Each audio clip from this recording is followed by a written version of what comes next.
ఏ పనైనా చేసుకునే అవకాశాలు వస్తాయని చెప్పి కూడా నేను మీకు తెలియజేస్తున్నా. ఇలాంటి లేటెస్ట్ టెక్నాలజీస్ ఏ ఉన్నాయో అన్నీ తీసుకొస్తాం. ఆంధ్రప్రదేశ్ని హైటెక్ ఇండస్ట్రీకి ఒక హబ్గా తయారు చేస్తాం. కడాన రోబోటిక్స్ కూడా వెళ్తాం.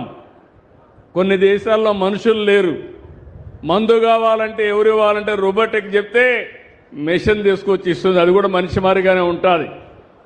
ఇప్పుడు అలాంటి కొత్త కొత్త ఇండస్ట్రీస్ అన్నీ కూడా వచ్చే అవకాశం ఉంటుంది. దానికి కూడా ముందుకు పోతామని చెప్పి కూడా నేను మీకు తెలియజేస్తున్నాను. ఇంకో పక్క మన రాష్ట్రంలో పెద్ద పెద్ద కంపెనీలు వచ్చాయి. బీపీసీఎల్ వచ్చింది, రిలయన్స్ వచ్చింది, గూగుల్, టీసీఎస్, ఆర్సీఆర్ మిత్తల్ లాంటి కంపెనీలు వచ్చాయి. లూలు ఫుడ్ ప్రాసెసింగ్లో వాళ్ళు కూడా వచ్చే పరిస్థితికి వచ్చారు. నేషనల్ లెవెల్లో ఇంపార్టెంట్ కంపెనీలన్నీ, ప్రపంచ స్థాయిలో ఉండే ఇంపార్టెంట్ కంపెనీస్ అన్నీ మన రాష్ట్రానికి వచ్చే పరిస్థితికి వస్తూ ఉంది. 17 నెలలు 12 సార్లు ఎస్ఐపిబి పెట్టాం.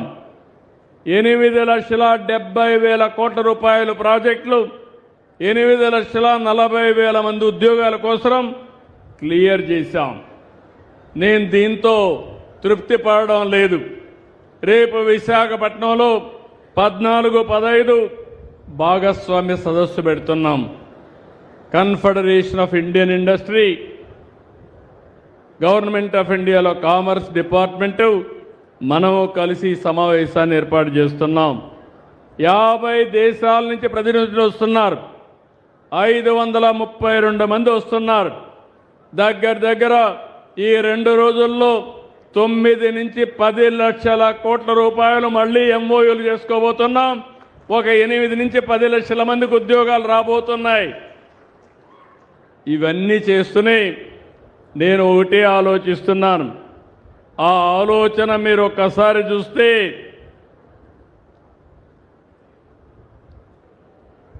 One family one entrepreneur. ఒకప్పుడు నేను ఒక మాట చెప్పాను మీకు, ఇదే మాదిరిగా ఉపన్యాసాలు ఇస్తూ, ఒక కుటుంబంలో ఒక ఐటీ ఉండాలని కోరుకున్నాను. నా మాట నమ్మి చదివించారు. చదివించిన కుటుంబాలు బాగుపడ్డాయి. ఇప్పుడే ఇక్కడ ఇంజనీరింగ్ చదివాడు. అతను ఇంజనీర్ చేశాడంటే ఆ రోజు నేను తీసుకొచ్చిన ఇంజనీరింగ్ కాలేజీలే కారణమని మీ అందరికీ విజ్ఞప్తి చేస్తున్నా. ఇక్కడ చదువుకున్న వాళ్ళు ప్రపంచం అంతా వెళ్ళారు, ఉద్యోగాలు చేశారు, అక్కడి నుంచి పరిశ్రమలు పెట్టారు, ఆంటర్‌ప్రెన్యూర్స్గా మారారు. ఈరోజు నేను గర్వంగా చెప్పగలుగుతున్నా, అమెరికాలో ఉండే అమెరికన్స్ కంటే, లండన్లో ఉండే బ్రిటిష్ పీపుల్ కంటే, ఆస్ట్రేలియాలో ఉండే ఆ దేశస్తుల కంటే ఎక్కువ తలసరి ఆదాయం సంపాదించే ఏకైక జాతి తెలుగు జాతి అని మీ అందరికీ విజ్ఞప్తి చేస్తున్నా. ఇది ఎన్నేళ్ళు? 25 ఏళ్ళు. నేను మారలా, పరిస్థితులు మారాయి. ఆ రోజు నేను అనుకోకపోతే జరిగేదా అని మిమ్మల్ని అడుగుతున్నా. ఇప్పుడు అదే ఆలోచిస్తున్నా. అలాంటి వాతావరణాన్ని ఇప్పుడు ఇక్కడ తీసుకురావాలి. ఆ రోజు నేను చెప్పింది వన్ ఫ్యామిలీ వన్ ఐటీ. ఈరోజు నేను చెప్పేది వన్ ఫ్యామిలీ వన్ పారిశ్రామికవేత్త. ఆ రోజు నేను మాట్లాడింది ఐటీ, ఈరోజు మీకు చెప్పేది ఏఐ. ప్రతి ఒక్క ఇంట్లో కూడా ఆర్టిఫిషియల్ ఇంటెలిజెన్స్ మీరు వాడాలి. మీ అవసరాలు తీర్చడానికి ఏఐ ఆల్గరిథమ్స్ రాయాలి, పిల్లలంతా రాయాలి, యూజ్ కేసెస్ తయారు చేయాలి.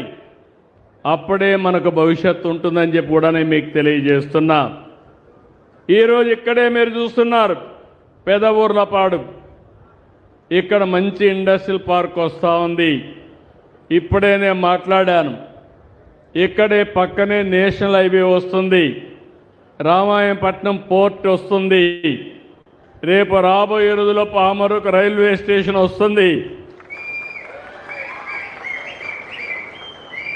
రేపు రాబోయే రోజుల్లో మీకు ఏ మాత్రం అనుమానం లేదు, నీళ్లు కూడా వెలుగొండ నీళ్లు ఈ ప్రాంతాన్ని సస్యశ్యామలం చేయబోతున్నాయి. 96లో నేను